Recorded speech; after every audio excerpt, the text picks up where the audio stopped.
नमस्कार, मैं Ashish Kumar Yadav, motivational speaker और इंस्पिरेशन कोच। आज हम हमारे ज्येष्ठ भ्राताश्री श्री मालीराम जी यादव के जीवन यात्रा के सफ़र को समझने वाले हैं और उनकी लाइफ में क्या अच्छी चीज़ें रहीं, क्या गलत चीज़ें रहीं, वो हम आज उनसे डिस्कस करेंगे। जिनकी लाइफ में संघर्ष, मैं बोल सकता हूँ, एक नहीं अनेकों प्रकार के उनकी लाइफ में आए और वो आज जिस पोस्ट पे कार्यरत हैं, वो वाकई में काफ़ी अच्छी चीज़ है जो हमें भी एक इंस्पिरेशन देती है। तो आज हम उनकी पूरी लाइफ का निचोड़ जानेंगे और उनकी जीवन यात्रा से हम क्या चीज़ें सीखेंगे वो हम आज उनसे डिस्कस करने वाले हैं। नमस्ते सर। नमस्ते। हम आज इस सेशन के माध्यम से आपके पूरे जीवन का सार जानना चाहेंगे और आपकी लाइफ में क्या अच्छी चीज़ें रही, क्या आपका स्ट्रगल रहा, क्या बुरी चीज़ें रही। हमारे 5-7 सवाल है जो हम आपसे डिस्कस करना चाहेंगे। तो हमारा पहला सवाल सर आपसे ये है कि आपकी लाइफ का जर्नी क्या रहा, वो आप हमें बताइए। देखो आशीष, जैसे आपने अभी पूछा कि लाइफ की बुरी चीज़ें क्या रही, तो एक तो होता है संघर्ष और दूसरा होता है सुख। जी। संघर्ष काफ़ी रहा, मैं ऐसे नहीं कह सकता, अपन ये नहीं कहेंगे कि बुरा क्या रहा, वो बुरा नहीं था, संघर्ष काफ़ी रहा जी। और उसके बाद में कुछ थोड़ा बहुत अचीव भी किया। बाकी संघर्ष जो है ना, वो आदमी को बनाता है, तो उसको बुरा नहीं कह सकते जी। और यूँ मानिए कि परीक्षा भी ईश्वर उसी की लेता है जो उसको लगता है कि हाँ ये फाइट कर जाएगा, क्योंकि कुदरत आपको देने से पहले ठोकती है। मैंने ये चीज़ सुनी है। बिल्कुल बिल्कुल बिल्कुल बिल्कुल, वो देखती है और उसी को मिलता है जो उसके लायक होता है। संघर्ष भी उसी को मिलता है जो शायद लड़ सकता है जी। नहीं तो ऐसे अगर ऊपर वाले का जो संतुलन है ना, वो अपने से कहीं बेहतर है जी। वो जानता है किसको क्या देना है, क्या नहीं देना है। संघर्ष काफ़ी दिया और संघर्ष का फल भी मिला, ऐसा नहीं है। हाँ, अगर संघर्ष ही संघर्ष हो और उसके बाद में अगर कुछ अच्छी चीज़ें अचीव नहीं हो तो इंसान कह सकता है कि बुरा है। बाकी संघर्ष किया, संघर्ष के बाद में ऐसा नहीं है संघर्ष ही संघर्ष है, अच्छी चीज़ें भी मिली जी। तो बुरा कुछ नहीं रहा। हाँ, ये कह सकते हैं कि संघर्ष रहा, जो शुरुआत में सब कुछ अच्छा चल रहा था, फिर कंटिन्यू 20 या 25 साल पापा जी की बीमारी जी। उसके बाद में बड़ी दीदी का एक्सपायर होना, पापा जी का एक्सपायर होना और जो उस फाइनेंशियल कंडीशन भी इतनी ख़राब थी कि वहाँ से निकल के और आज अगर थोड़ा बहुत कुछ आरामदायक पोजीशन में है ना जी, जहाँ पे अपन ये कह सकते हैं कि हाँ यार चलो लाइफ में कुछ है और अपन अपने बच्चों को उनके गोल तक पहुँचने में या उनके जो सपने हैं उन तक पहुँचने में अपन उनकी मदद कर सकते हैं जी। तो ये मेरे ख्याल से जहाँ से निकल के आए ना, वहाँ से बहुत बढ़िया स्थिति है जी। तो सर आपकी जर्नी चाहिए हमें, मतलब आपकी लाइफ शुरू कहाँ से हुई, आपने एजुकेशन लाइन में कहाँ से क्या चीज़ें अचीव करी और आपकी लाइफ में जैसे क्या चीज़ भी अभी पोस्टेड हैं, वो उसका मतलब सफ़र कैसा रहा, वो आप हमें एक डिटेल में बताइए। तो आशीष, प्राइमरी एजुकेशन जो है जी, वो 1ली से 8वीं तक यहीं पे संस्कृत स्कूल से करी मैंने जी, जो चोमू में संस्कृत स्कूल है। और उसके बाद में फिर जो सीनियर सेकेंडरी स्कूल चोमू है वहाँ से मैंने 12th करी जी। 12वीं के बाद में कालाडेरा कॉलेज से BSc करी जी। BSc के बाद में फिर राजस्थान यूनिवर्सिटी से LLB जी। बहरोड अलवर से B.Ed जी। ये एक जो अपनी क्या कहते हैं उसको एकेडमिक जो सफ़र है जी, वो यहाँ का रहा। बाकी कॉलेज का और इनका नाम है, मुझे लगता है कि शायद जैसे 75% उपस्थिति ज़रूरी होती हैं। बाकी अगर सही मायने में देखा जाए तो उस टाइम जो हालात थे और जो मजबूरियां थी उसकी वजह से मैंने मुश्किल से 5% क्लासेज अटेंड करी थी। LLB में भी वही रहा, BSc में भी वही रहा जी। पर जैसे तैसे गिर पड़ के पहुंच गए मंजिल पे, बस चलते रहे, कहीं पे रुके नहीं जी। और इसी की वजह से आज शायद पहुंच गए हैं। हमने पहले इनके सेशन से पहले हमें फेस से ये चीज़ सीखने को मिली कि इनकी लाइफ की जर्नी से जो मैंने सीखी, जो हमें सीखनी चाहिए कि लगातार बहते रहना है। जिस प्रकार से नदी का पानी धीरे धीरे चलता रहता है और एक दिन उसे समंदर में जाकर के मिलना होता है, ये उसका गोल होता है। तो आपका गोल क्या है, उसके लिए धीरे धीरे मंद गति से बहते रहिए, आपको सफलता मिलेगी, बस यकीन मानिए। सर आपकी लाइफ का दूसरा सवाल जैसा कि मैंने अभी आपको बोला था सेशन शुरू करने से पहले कि बुरा, जिसको आपने बुरा नहीं बोला, जिसको आपने संघर्षमय बोला। बुरा से मेरा मतलब था कि आपकी देखो, हर इंसान की लाइफ में कभी कभार क्या है, ऐसे मोमेंट क्रिएट होते हैं, वो अनफॉर्चुनेटली किसी भी वजह से हो सकते हैं। किसी की फाइनेंशियली प्रॉब्लम होती है, किसी के परिवार में ऐसी कोई समस्या होती है जो आपको पीड़ा देती है अंदर से। मतलब वो क्या ऐसी कोई आपकी लाइफ का ऐसा कोई पॉइंट था जो आपको अंदर से कभी कभार पीड़ा देता है, मतलब जिसको आप भूलना चाहते हैं?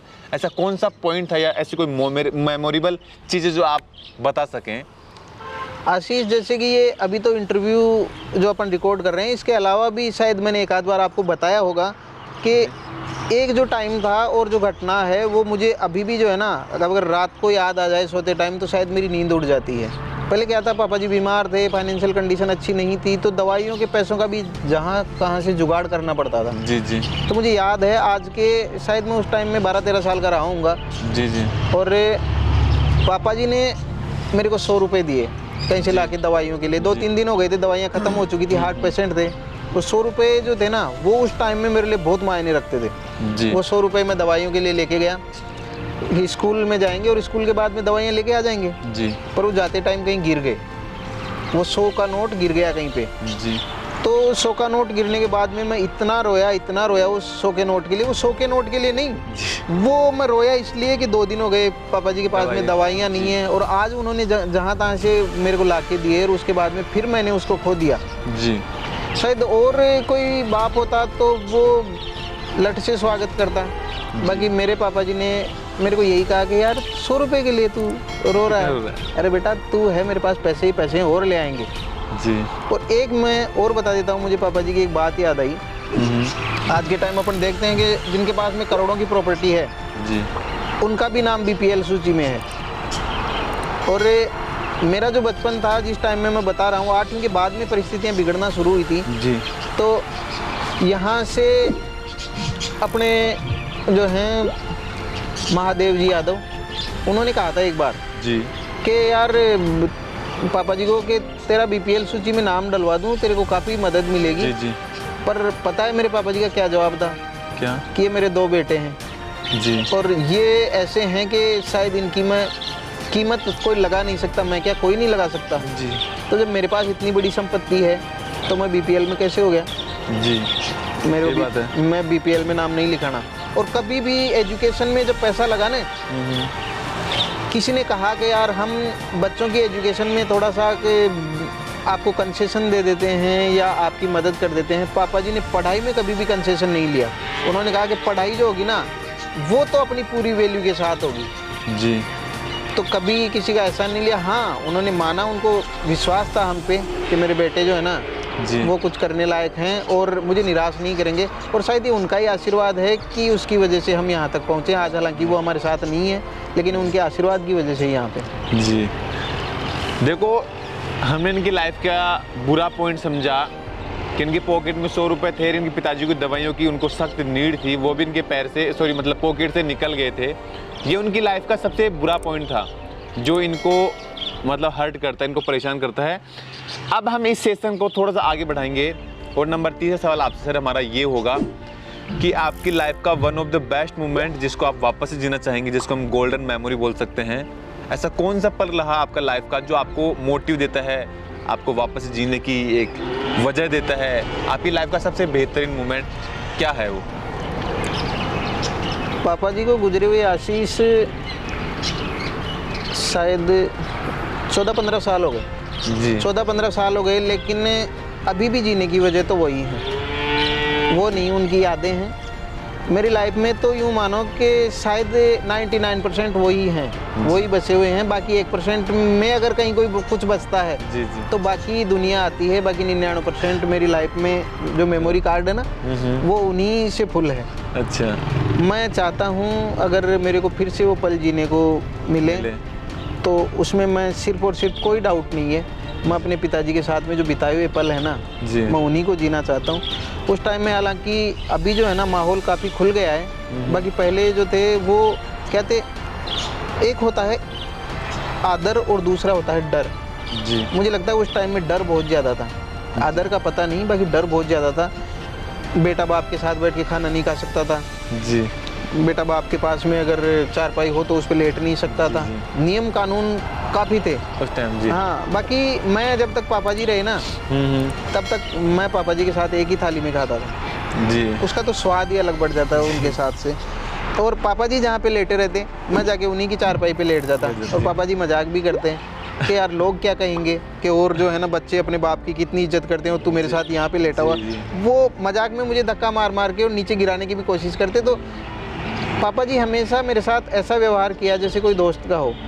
मुझे याद है जब 12th क्लास पास करी थी जी, तो वो देखते ही समझ जाते थे चेहरा, माँ बाप समझ जाते हैं बच्चा क्या चाहता है। मैं आया उनके पास में और बैठ गया। उन्होंने कहा बेटा क्या बात है? मैंने कहा कुछ नहीं पापा जी। अरे नहीं बता कि क्या बात है? मैंने कहा सब दोस्त पिक्चर देखने जा रहे हैं। उस टाइम में चोमू में एक टाकीज था, वो बसंत टाकीज, भारत और बसंत जी। भारत टाकीज तो वो था जिससे वो पैंटें फट जाती थी, कीले निकली हुई होती थी बेंचों पे। वो बसंत टाकीज थोड़ा अच्छा था जी। तो उसमें जा रहे थे बाकी सभी। तो मैंने कहा पापा वो सभी जा रहे हैं, दोस्त जा रहे हैं। नहीं ऐसे नहीं कहा मैं भी जाऊँगा। अच्छा। तो पापा सभी जा रहे हैं। तो उन्होंने डांटा नहीं मुझे, यही कहा कि यार पहली बार देख रहा है ना। अरे तो बेटा यहाँ से क्या शुरुआत करना है यार, राज मंदिर में देख क्या हो जब पहले देख रहे हो तो यहाँ क्या। तो ऐसे थे, मतलब कभी किसी के लिए डांटा नहीं। मैंने एग्जाम में भी अगर क्रिकेट खेलने के लिए गया ना, उन्होंने कभी मेरे को रोका नहीं। उन्होंने कहा, वो कहते थे कि मेरे को मेरे बेटे पे पूरा भरोसा है, वो जो भी करेगा ना अच्छा करेगा। माँ स्ट्रिक्ट रही, माँ हमेशा स्ट्रिक्ट रही। अभी भी माँ की डांट जो है ना हम दोनों भाइयों को रुला देती है, अभी भी अगर ढंग से डांट दे तो। माँ स्ट्रिक्ट रही। और ये क्या है कि कॉम्बिनेशन अगर आदमी नरम ही नरम रहे या स्ट्रिक्ट ही स्ट्रिक्ट रहे तो वो फिर क्या है बैठ नहीं पाता संतुलन। बाकी माँ स्ट्रिक्ट रही, पापा जी बहुत नरम थे। तो इसकी वजह से जो है ना अभी उनकी स्ट्रिक्टनेस की वजह से हम जो थे वो कभी कुछ गलत नहीं कर पाते थे जी। और पापा जी के प्यार की वजह से कभी कॉन्फिडेंस में कमी नहीं आएगी, कुछ भी हो ना। जी, पापा जी है ना जी।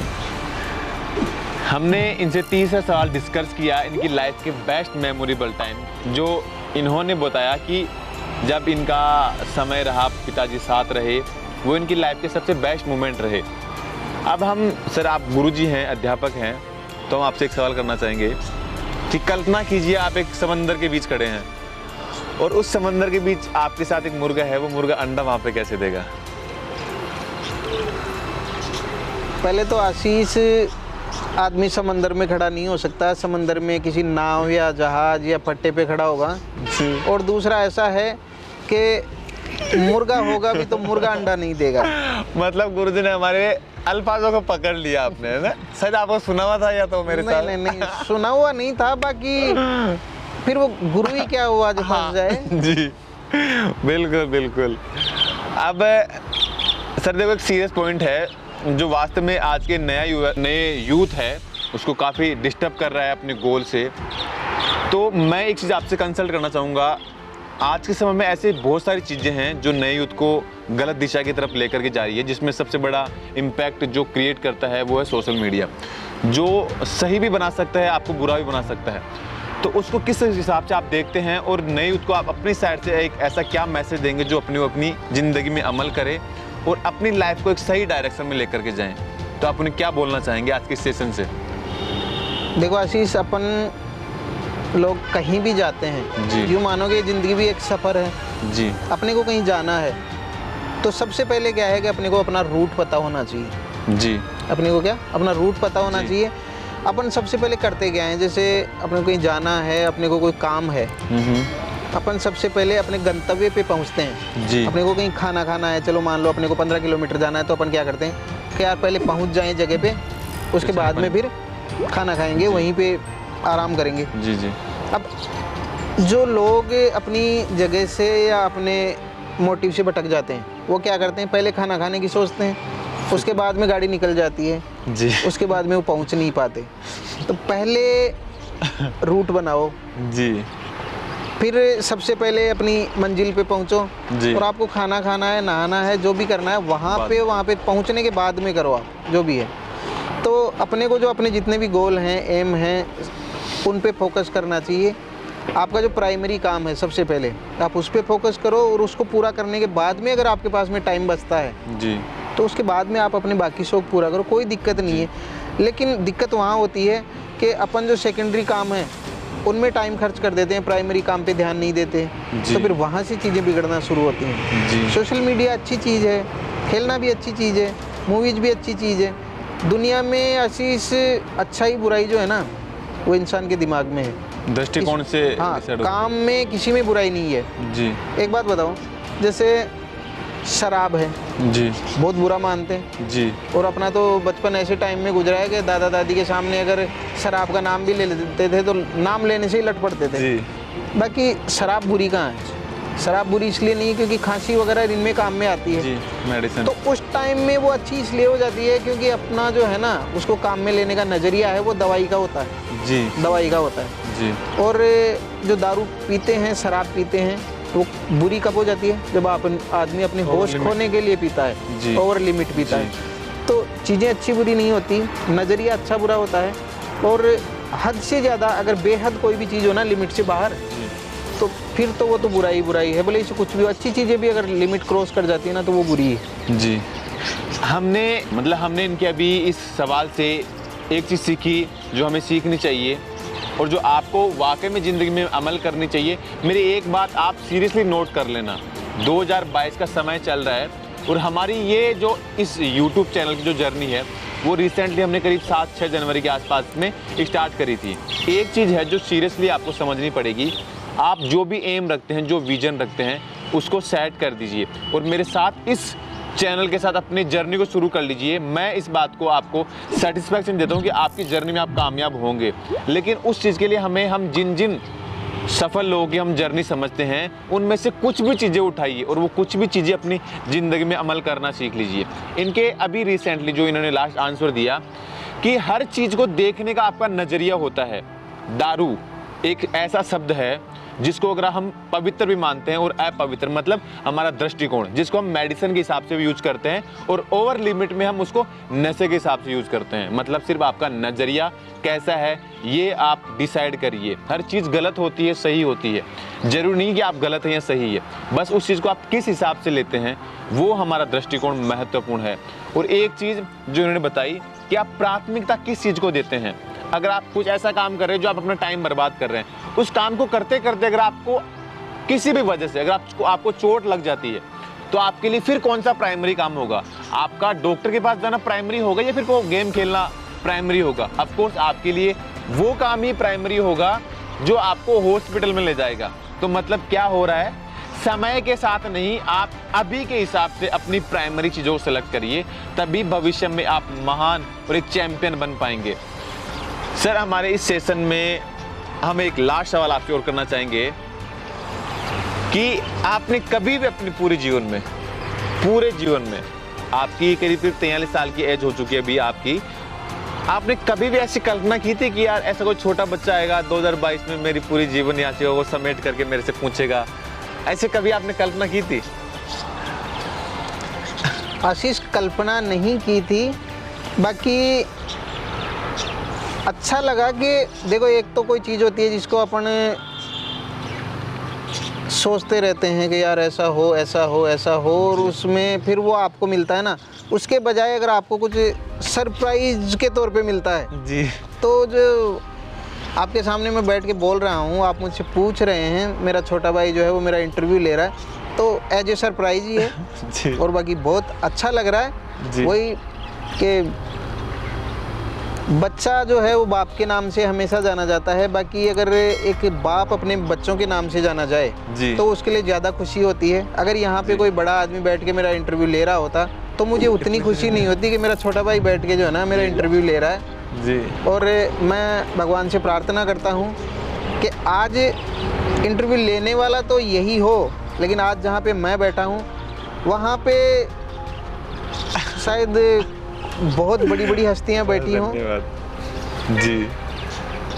हो सकता है इस कुर्सी पे कभी कल नरेंद्र मोदी भी बैठे हों, है ना? सही है ये बात, क्योंकि किसी भी काम को करने के लिए शुरुआत अपने को देखो आशीष सपना देखने से करनी पड़ती है। और जब आप सपना देखते हो, कोई बड़ा सपना देखते हो, तो शुरुआत में लोग आपका मजाक बनाते हैं जी, आपका मजाक बनाते हैं, आपके ऊपर सवाल खड़े करते हैं जी। लेकिन जो लोगों के कहने पे चलते हैं ना, वो ना तो सपने देख पाते हैं, जी। ना उन सपनों को पूरा कर पाते हैं, क्योंकि उनकी ज़िंदगी इसी में गुजर जाती है कि लोग क्या कहेंगे। जी। और वही बात कि ज़िंदगी निकल जाती है इसमें कि लोग क्या कहेंगे, लोग क्या कहेंगे। मरने के बाद में पता चलता है कि लोग यही कहेंगे लास्ट में कि राम नाम चला गया। इसके अलावा और कुछ नहीं कहेंगे। इनके लास्ट जवाब से हमने एक चीज़ सीखी, जो मैंने इनसे अभी ये सवाल किया कि आपको कैसा फील हो रहा है। इन्होंने हमें सम्मान दिया, इसके लिए इनका तहे दिल से धन्यवाद कि हमें इनका जीवन, ये पूरा सफ़र हमें समझने को मिला, उसके लिए हमारा सौभाग्य है। एक चीज़ कि लोग क्या कहेंगे, इस बात को नज़रअंदाज कर दीजिए, क्योंकि समय के साथ लोगों की राय ज़रूर बदलेगी। लोग क्या कहेंगे इस बात को भूल जाइए। आप जो काम करते हैं, अभी आप कुछ भी कर रहे हो, उसके लिए कभी आपने लोगों की राय नहीं मांगी, तो फिर आप जो आप चाहते हैं उस चीज़ के लिए फिर लोगों की राय ज़रूरी क्यों है? ज़रूरी नहीं है। आप जो कर रहे हैं उसको बस सही डायरेक्शन में और सही काम करेंगे, ज़रूर कामयाब और सफल आप होंगे। और एक चीज़ जो इन्होंने मुझे बताई कि हो सकता है कि कभी इस कुर्सी पे कभी नरेंद्र मोदी भी हो। एक चीज़ समझ लीजिए, देखो, सपना देखना बुरा नहीं है, गलत नहीं है। हम जो चाहते हैं उसमें सपने देखना क्या गलत हैं?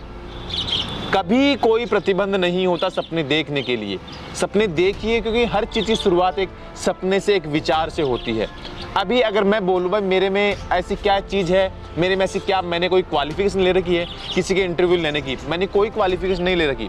बस मेरा सपना है कि मैं लोगों की जर्नी को समझूं, उनसे मैं इंस्पायर्ड हो पाऊं और मेरी जो पर्सनल लाइफ में जो कुछ कमियां हैं मैं उनको दूर कर पाऊं। और मेरे साथ आप भी अपनी लाइफ में कुछ ऐसी चीज़ें, ऐसी कुछ स्किल्स इंप्रूव क्रिएट कर पाएँ जिससे समाज में आप एक बेहतर इंसान बन पाएं और जो आप देखते हैं उस चीज़ को अचीव कर पाएं। एक चीज़ जो मैंने सीखी इनकी लाइफ से, जो सबसे बेहतरीन रहेगी सेशन की, जो मुझे काफ़ी इंस्पायर करती है मेरी ज्येष्ठ भ्राताश्री मालीराम जी सर से, कि देखो हर इंसान में कमियां होती है, अच्छाइयाँ होती है। टेल होता है, हेड होता है, रात होता है, दिन होता है, सूरज होता है, चंद्रमा होता है। सत्य है, हर चीज़ के दो पहलू होते हैं। और देखो बुराइयाँ भी होती है, अच्छाइयाँ भी होती है। आप अपने अंदर झांकेंगे तो आपको अपने अंदर अच्छाई भी मिलेगी, बुराई भी मिलेगी, मेरे अंदर भी है। लेकिन मैंने जो इनसे एक चीज़ सीखी कि मैं जब भी इनसे आपसे मुलाकात होती है, हमेशा इनका चेहरा इतना ज़बरदस्त इंस्पायर करने वाला होता है, जो हमेशा स्माइल देता है। मतलब मुझे वाकई में एक चीज़ जो आपसे सीख पाया कि आप प्यार बहुत बांटते हैं। सर इससे कोई पैसे लगते हैं या आप कहाँ से खरीदते हो, मतलब इस चीज़ का राज क्या है? भाई मैं जब से आपकी मुलाकात करता हूँ हमेशा आप हंसते रहते हो, खिलखिलाते रहते हो, उसकी क्या वजह है? मतलब आशीष, इसकी वजह एक ही है जी कि शायद आप भूल गए हो, मैं नहीं भूला। जी। इस शादी में सबसे जो जरूरी होता है वो क्या होता है? गणेश जी। गणेश जी, विनायक जी। और मेरी शादी में अगर आपको याद हो तो विनायक जी आप ही थे। जी। तो स्माइल मेरे चेहरे पे ऐसे आ जाती है कि यही वो व्यक्ति है जिसकी वजह से मैं कभी फंसा था। मतलब लक्ष्मी जी को लाने में हमारा सहयोग गणेश जी का, हमने इनकी लाइफ में वो मूवमेंट क्रिएट किया था। और जैसा कि इन्होंने बताया कि लाइफ को क्या करने में, हाँ, मेरे झंड करने में, बर्बाद करने में बोल सकते हैं। बर्बाद करना तो नहीं कह सकते आशीष, क्योंकि अभी जो ये इंटरव्यू अपन रिकॉर्ड कर रहे हैं जी, इसको आपकी भाभी भी देखेंगी और मैं नहीं चाहता कि मेरे जो है ना वो गृह युद्ध शुरू हो जाए। हाँ, बाकी जो भी हुआ उसमें योगदान पूरा आप ही का है, शुरुआत आप ही से हुई थी, इसलिए आपको तो मुझे मुस्कुराते हुए ही मिलना पड़ेगा, न चाहते हुए भी मुस्कुराते हुए मिलना पड़ेगा जी। बाकी आपकी खुद की पर्सनैलिटी ऐसी है कि देखते ही जो है ना वो मन खुश हो जाता है। जी, धन्यवाद सर। अब हम इस सेशन को अंतिम रूप दे देते हैं। हम जो इस पूरे सेशन जो चीज़ सीखेंगे कि स्ट्रगल आपकी लाइफ में होगा, धीरे धीरे लाइफ में बढ़िए। हर चीज़ के दो पहलू होते हैं, बुरा होता है, गलत होता है, लेकिन सही चीज़ को सही डायरेक्शन में अमल कीजिए, कामयाब होंगे। गुरु जी आपका दिल से धन्यवाद, आपने महत्वपूर्ण हमें समय दिया, उसके लिए आपका तहे दिल से धन्यवाद। हम आपके आभारी रहेंगे। आशीष, एक चीज़ और रह गई, अब थोड़ा सा टाइम 2 मिनट लगेंगे उसके लिए। जी बताइए। आपको देखिए कितनी भी परेशानी आए, आपके साथ में 2-3 जो चीज़ें हैं ना वो हमेशा होनी चाहिए, फिर इसके बाद में आपको कभी भी कोई भी दिक्कत नहीं आएगी। दिक्कत आएंगी पर दिक्कत लगेंगी नहीं, उतना परेशान नहीं करेंगी जी। पहला तो ये कि ईश्वर पे आपकी अटूट आस्था होनी चाहिए जी। अगर ईश्वर पे आस्था है तो उसके बाद में आप कभी भी परेशान नहीं होंगे। क्योंकि जो भी हो रहा है उसको आप ये समझेंगे ईश्वर की कृपा है, ईश्वर की मर्जी से हो रहा है। अगर बुरा है तो अच्छा भी आएगा जी। और दूसरा ये कि लोगों पे भरोसा कीजिए जी। अंधभक्त नहीं, भरोसे की बात कर रहा हूँ मैं। जी। लोगों पे भरोसा करेंगे तो लोग आप पे भरोसा करेंगे। मेरी लाइफ की जो यात्रा है, जो जर्नी है, उसमें संघर्ष काफ़ी आए, पर जो लोग हैं ना मुझे इतने अच्छे मिले शुरू से लेके अब तक, और ईश्वर से प्रार्थना करता हूँ कि आगे भी यही मिलते रहें। इसकी वजह से क्या है कि मुझे जीवन की कठिनाइयाँ कभी महसूस नहीं हुई। जी। जैसे मेरे परिवार के लोग हैं, माँ बाप हैं, भाई है, बहन है, बच्चे हैं, और निस्संदेह आपकी वजह से जो व्यक्ति मेरी लाइफ में आए, आपकी भाभी जी, तो मुझे लगता है कि सभी लोग जो है ना मुझे बेस्ट ही मिले। मेरे दोस्त भी बेस्ट मिले। अभी भी ऐसा है कि शायद जो और रिश्ते हैं ना और लोगों के साथ में जो भीड़ इकट्ठी कर लेते हैं, भीड़ इकट्ठी नहीं करी मैंने दोस्तों की, कुछ गिनती के हैं। रिश्ते तो खैर ऊपर वाले से बन के आते हैं, उनकी आप गिनती नहीं कर सकते, न कम कर सकते, न बढ़ा सकते हैं। बाकी लोग मुझे अच्छे मिले जी। और यही वजह है कि शायद मुझे ज़िंदगी में कोई भी कठिनाई इतनी बड़ी नहीं लगी और आज इस स्थिति में पहुंच सका हूं कि जहां से मैं कह सकता हूं कि हाँ अभी आराम की स्थिति में हूं, आराम की पोजीशन में। जी। तो इस सेशन को विराम दे देते हैं और इस सेशन से जो बेहतर चीज़ें हैं वो उठाइए और अपनी ज़िंदगी को बेहतर दिशा में ले जाइए, क्योंकि सफलता आपके कुछ कदम आगे खड़ी है। इसलिए विराम मत लगाइए अपने सफ़र पे, क्योंकि ये तो सिर्फ शुरू करने का समय है।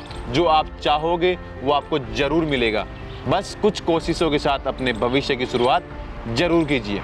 धन्यवाद।